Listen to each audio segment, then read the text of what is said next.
दोस्तों, जब भी कोई नया आईपीओ पाकिस्तान स्टॉक एक्सचेंज पर आता है तो मार्केट में एक और होता है। फिनटेक प्ले है, मिस मत करो। हाँ, 2.0 पर हम पॉपुलर नैरेटिव्स आएंगे। आज हम अभी माइक्रो फाइनेंस बैंक लिमिटेड के आईपीओ का मुकम्मल प्रोबायस पोस्टमार्टम। वेलकम टू नाहियो point zero with the market noise. Let's get to that. Fact one, the book. Hi. सबसे पहले बड़े नंबर्स को देख। IPO total 132 million ordinary shares पर। इसका मकसद पोस्ट आईपीओ कैपिटल का 0.65% पब्लिक को ऑफर करना। शेयर की पार वैल्यू पीआर 10 है। ऑफरिंग को 75% बुक बिल्डिंग यानी 99 मिलियन शेयर्स, 25% रिटेल पोर्शन यानी शेयर्स में तकसीम किया गया है। बुक बिल्डिंग के लिए फ्लोर प्राइस पीआर 50, इसमें पीआर 5 का premium price band maximum PR 20.5 तक जा सकता है। इसका मतलब है कि फ्लोर प्राइस पर भी ये इशू ग्रॉस प्रोसीड्स तकरीबन 1.98 बिलियन रेट करें। सेल पोर्शन को आरिफ अभी टॉप लाइन ग्रोथ सिक्योरिटीज और दाऊद इक्विटीज ने अंडरराइट किया। असली कहानी इसके पिछले फाइनेंशियल बैकग्राउंड में याद रखिए। बैंक था माइक्रो फाइनेंस बैंक लिमिटेड का, जिसे अभी लिमिटेड और टीपीएल कॉर्प ने एक्वायर किया। स्टेट बैंक ऑफ पाकिस्तान ने इस एक्विजिशन को नवंबर 2024 में अप्रूव किया था।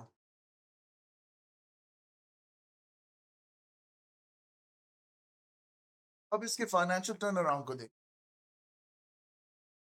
फाइनेंशियल टर्न अराउंड को देखें तो डेरा एक शॉकिंग कॉन्ट्रास्ट दिखाता है। 2024 में ये बैंक पीकेआर 1.75 बिलियन के लॉस में था। अचानक 2025 में ये पलट कर पीकेआर 1.0 नेट प्रॉफिट पर आ गया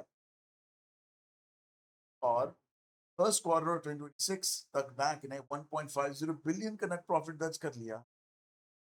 बैंक की टोटल इक्विटी जो दिसंबर 2025 में नेगेटिव पीकेआर 397 मिलियन को जून 2026 तक बेहतर होकर 3.11 बिलियन हो।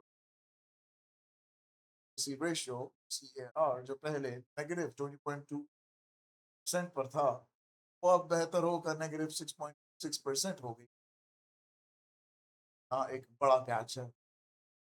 बैंक ऑफ पाकिस्तान ने बैंक को सीआर रिक्वायरमेंट से अक्टूबर 7 तक की फॉर्मल रिलैक्सेशन दी। ये टेम्परेरी रेगुलेटरी ऑक्सीजन है। परमानेंट स्ट्रक्चरल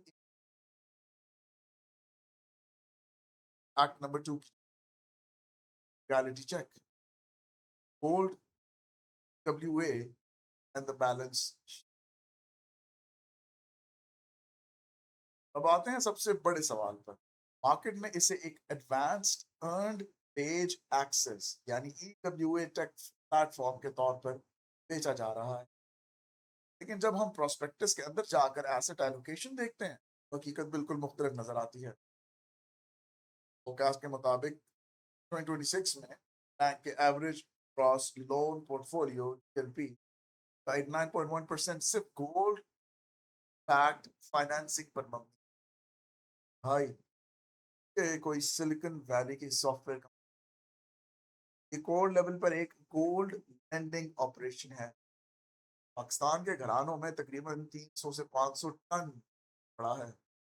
इसकी कदरतन कुल कीमत के आर 11 खरब से 20 खरब 11 ट्रिलियन से 19 ट्रिलियन तक बनती। स्टेट बैंक ऑफ पाकिस्तान ने बैंक को standard 35% gold collateralise limit exceed करने की इजाजत नवंबर 2029 तक दी है।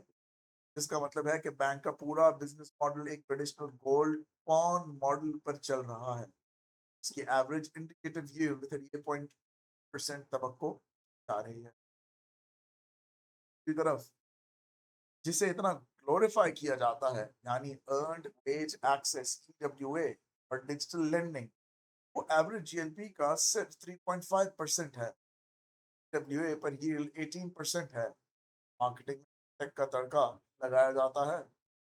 बैलेंस शीट स्केलेटन पुराने गोल्ड पर खड़ी हैं। अगर फंडिंग को देखें तो दिसंबर 2025 के आखिर तक बैंक के टॉप 100 डिपॉजिटर्स ने 0.46 बिलियन जमा करवाए थे, जो टोटल डिपॉजिट्स का ठीक 5.67% बनते हैं। ये हैवी कंसंट्रेशन रिस्क है। कुछ बड़े डिपॉजिटर्स अपना हिस्सा निकाल लें तो लिक्विडिटी स्ट्रेस पैदा हो सकती है।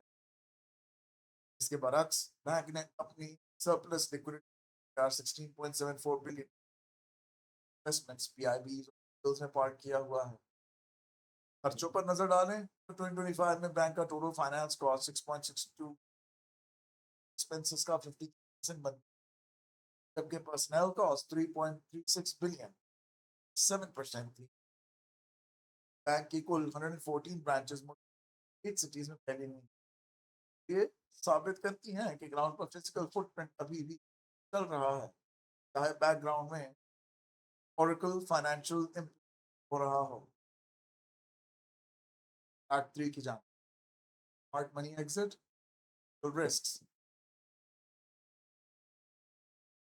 अब आते हैं सबसे क्रिटिकल पॉइंट पर। कौन से मोटिवेशन और स्मार्ट मनी आईपीओ से पहले अभी लिमिटेड पास 73.73% और टीपीएल कॉर्प के पास 26.7% शेयर। दोनों ने मिलकर जून 2026 को क्रश फाउंडेशन बकिया शेयर्स देते हैं, जिसमें अभी ने 4.42 मिलियन शेयर्स और टीपीएल कॉर्प में 870 बाय किए। अब इस आईपीओ के जरिए दोनों अपनी होल्डिंग की शेयर होल्डिंग 63.66% और टीपीएल कॉर्प की 68%। सवाल ये है कि अगर बिजनेस इतना ही एक्सपोनेंशियल ग्रोथ पर है, स्पॉन्सर्स पब्लिक को 13.65% स्टेक बेच रहे हैं। कैपिटल ऑप्टिमाइजेशन है या टॉप पर प्रॉफिट बुकिंग? इसके अलावा लीगल रिस्क को मत भूलिए। प्रोस्पेक्टस के मुताबिक कोर्ट ऑफ पाकिस्तान में पुराना मुकदमा जेर गौर है, जो competition commission of Pakistan CCP 2010 one link price fixing पर शुरू किया था। सिलसिले में कश्फ माइक्रो फाइनेंस बैंक पर पीकेआर 10 मिलियन का जुर्माना आयद किया गया था। हालांकि ट्राइब्यूनल में बाद सीसीपी ने इसे सुप्रीम कोर्ट ले गई। ये एक हिडन लीगल लेगेसी है, उसे नजरअंदाज नहीं। मैक्रो लेवल पर क्लाइमेट चेंज, बारिशों, फ्लड्स का रिस्क भी एग्रीकल्चर और माइक्रो बोरोवर्स की पेमेंट कैपेसिटी को डायरेक्टली हिट कर सकता है। फिर आखिरी नतीजा क्या निकला? माइक्रो फाइनेंस बैंक आईपीओ कोई टेक यूनिकॉर्न आईपीओ नहीं, ये एक classical financial turn around story है। इसे एक स्ट्रॉन्ग गोल्ड बैक लेंड और रेगुलेटरी एक्सेप्शंस का सहारा मिला है। अगर आप एक ऐसे इन्वेस्टर हैं जो 8% वाले गोल्ड लोन्स और डिजिटल ट्रांसफॉर्मेशन पर लॉन्ग टर्म बेट लगाना चाहते हैं, तो ये आपके लिए। अगर आप ये सोचकर जा रहे हैं कि प्योर प्ले सास फिनटेक है, तो आप गलत हैं। कर्ज आपके सामने है, बायस को खत्म करें और अपनी ड्यू डिलिजेंस खुद करें।